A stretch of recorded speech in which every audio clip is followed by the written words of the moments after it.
ബജറ്റുകൾ രാജ്യത്തെ ദരിദ്രനാരായണന്മാരുടെ കണ്ണീരൊപ്പുന്നതാകണമെന്നും മൂലധന താൽപര്യങ്ങൾക്ക് പ്രാധാന്യം നൽകുന്ന പ്രവണത സാമൂഹ്യക്ഷേമത്തിന് ഗുണകരമാവില്ല Poonjar MLA. Advocate Sebastian Kulathunkal പറഞ്ഞു.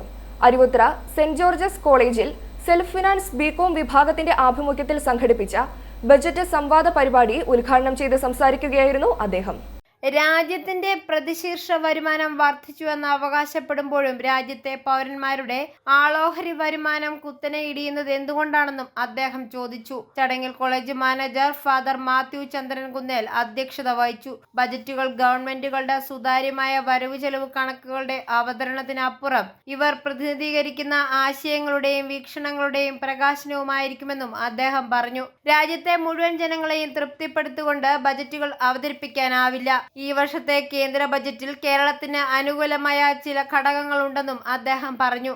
ചടങ്ങിൽ college principal professor doctor C B. Joseph, college bursar Father Biju Kunnakkattu, vice principal doctor Jilu Annie John, self finance commerce വിഭാഗം മേധാവി Aneesh P C, programme coordinator Jio Jose, moderator Binoy C George തുടങ്ങിയവരും സംസാരിച്ചു.